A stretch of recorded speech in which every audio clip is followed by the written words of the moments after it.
Pipila ka mga artist, migamit og mga dahon, bato, kahoy o guban pa aron nga makaporma og naong sa tao, mananap o bakaha butang. Apan ani usa ka Pinoy artist nga nakabase sa Dubai diin migamit og balas aron nga makadrawing og makaporma og naong sa tao. Siya si Nathaniel Alapidi, kinsa usa ka kanitrabahante sa usa ka kompanya sa Dubai ug karon usa na ka full-time send artist. Gumikan siyang talento, nakaani siya og mga pagdaig gikan sa mga art enthusiast ingon man nakadani og daghang mga customers. Gani napatik-usab sa Guinness World Records ang iyang pangan gumikan sa iyang talento. Karong buntaga, makatun kita sa pagbuhat og sand art dinhi lang sa GMA Regional TV Live.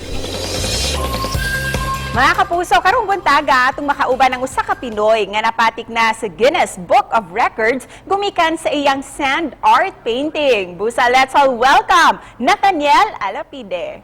Mayong buntag, Sir Nathaniel, at welcome po dito sa GMA Regional TV Live. Maayong buntag to everyone. Hello, kamusta? Mabuti naman po. Sir Nathaniel, let's talk about Nice. your career bilang isang sand Sure. artist dyan sa Dubai. Paano po ito nagsimula? Well, nagsimula ito nung gumawa ko ng isang drawing sa beach dedicated sa aking lola. And then, pagkatapos nun, I realized na yung paggawa ng sand art is very meditative, you know. So, pag day off ko, pag may oras ako, pupunta ako sa beach and magdo-drawing ako. Gagawa ko ng sand art hanggang sa nakita ng mga tao and then gumawa sila ng story about it. Gumawa sila ng YouTube and then nakita ng isang hotel.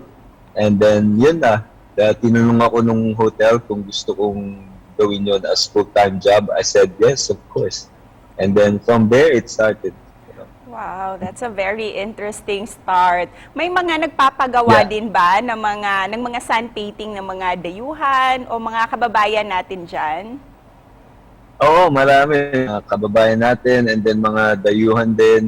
Sometimes yung mga guests sa hotel, pag may mga VIP sila, o kaya celebrity, dinodrawing ko yung portrait nila. O kaya pag may special occasion. Ano po yung proseso sa paggawa ng sand art? And of course, ilang oras din po para makabuo kayo? Yes, well, yung proseso, kailangan ko kasi pag magdodrawing ako sa buhangin, basa yung buhangin. So, gagawin ko yun pag yung low tide na. Pag bumaba na yung tubig, so basa yung buhangin, then magdodrawing na ako doon. Tapos, ang ginagawa kong pang-drawing is kalaykay, yung garden rake. So, parang yun na yung brush ko. So, sometimes, inaabot ako ng 2-3 oras, even 4 hours sa paggawa ng isang sand art. Ano po yung mga challenges na naranasan nyo habang ginagawa nyo ito sa buhangin? Well, pag ginagawa ko to sa beach, ang challenge number 1 is yung pagtaas ng tubig. You know? So, lagi ako nakakapagkarera sa tide o sa pagtaas ng tubig. Kailangan matapos ko yun before tumaas yung tubig. Otherwise, mabubura na siya. And then, tapos minsan, pag ginagawa ko sa beach na madaming tao, natatapakan nila kasi hindi naman nila nakikita. But it's okay. And then, minsan sa desert, pag gagawa ko doon yung hangin, so malakas yung hangin doon, and natatabunan minsan. So, kaya mabilisan din yung gawa ko. At dahil nga sa talento mo, sir, binansagan na largest sand image sa Guinness Book of Records, itong masterpiece mo. Can you tell us more about this winning piece of art? Well, yes, exactly. Ginawa ko to a few months back, and it was commissioned by the Abu Dhabi ADSAC, Abu Dhabi Sports and Aviation Club. So, gusto nilang gumawa ng record of the largest sand image.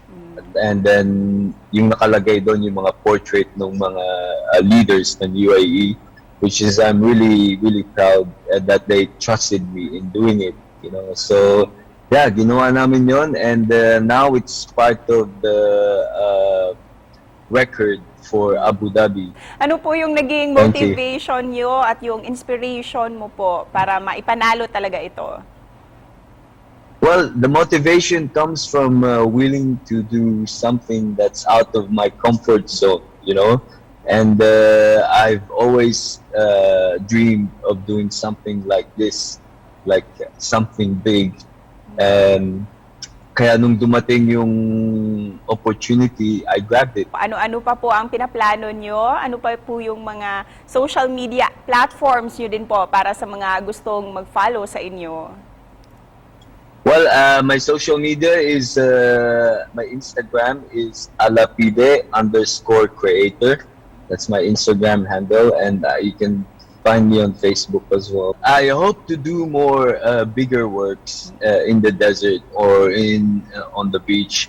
So yeah, I just want to keep on creating. And we look forward sa Yeah. mga future projects nyo po na mapakita sa amin. And finally, Sir Maraming Nathaniel. And finally, Sir Nathaniel, ano po ang mensahe ninyo para sa mga kapuso natin?